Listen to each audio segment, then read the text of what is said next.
I recently acquired something called a Kettcar, and this is a quadricycle go-kart type of thing made for children, and it's manufactured by this German company called Kettler, and they've been making these little Kettcars for a couple of decades now.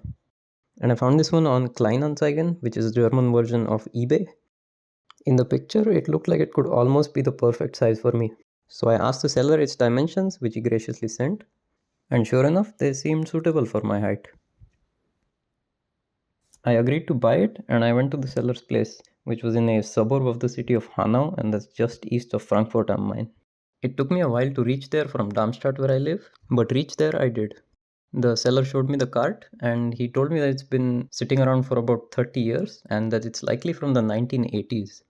It was abandoned when he was a child, and it has been sitting in this outdoor storage space for the best part of the last 3 decades. It looks alright in these clips from my journey back, but I soon found out that 2 of the tires don't really hold air because they've been stored for so long. I managed to acquire some relatively new tires, and then the following morning I took it out for a little test drive.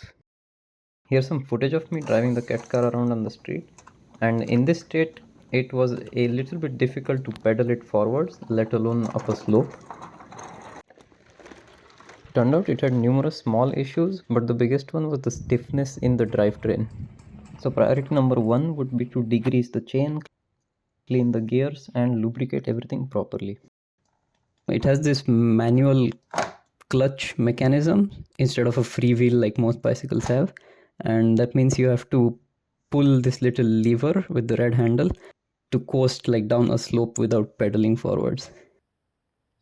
It was very difficult to use this lever because, like the chain, the mechanism was clogged up with lots of dust and grease.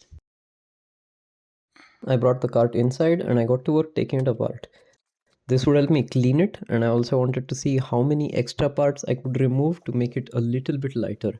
This screwed handbrake, for example, barely works, and when you apply it, it wears out the tire tread. And this decorative spoiler in the back, it serves no purpose other than bumping into things. With the cart now inside my room, I started with the spoiler, which came off easily. The U-shaped pipe it was mounted on gave me a much harder time. It was bolted to the frame together with the seat mount, and these 4 nuts were simply fused with their bolts. Even after what seemed like a liter of WD-40, they wouldn't move very easily without a lot of force.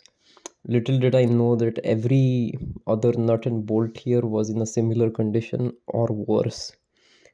Finally, the mount and the seat both came off. Next, I removed the rear wheels. One was kept in place with a split pin and the other had a big 20mm nut. Most likely this asymmetry means that someone carried out quick repairs in the past, and I'm not the first one to have a go at repairing this thing. The brake was fitted to the underside of the frame by these simple brackets, and it came off rather easily. Before removing the rear axle, I noticed this pair of plastic gears on it. The way they're spinning makes me think they must have once been connected to a dynamo to power lights or something like that. The whole rear axle was also fixed using brackets, and it seemed to have no bearings, just these plastic pieces inside the brackets to help it rotate. Here's what the axle looked like when I took it apart. There was a layer of dirt stuck to every part with the ancient grease you can see on here. You can tell it was hard to pedal with this clogged up drivetrain.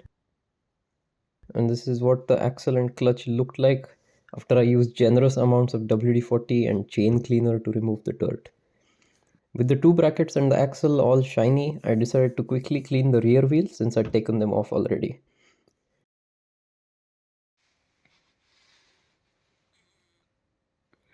Then I removed some of those excess parts I mentioned before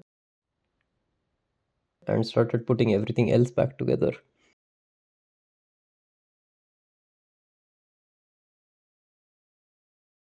Then I had a visit from my supervisor.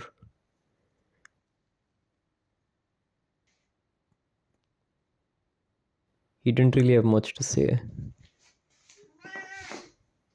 So I resumed reassembling the car.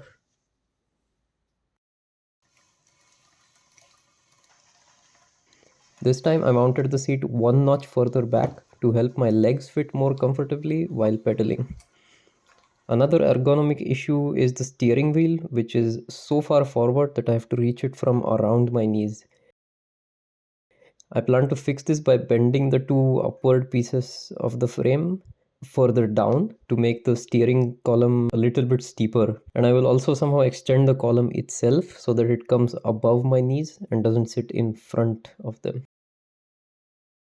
But I'll worry about all that later, because the cart is now coming back together with its freshly cleaned and lubricated drivetrain.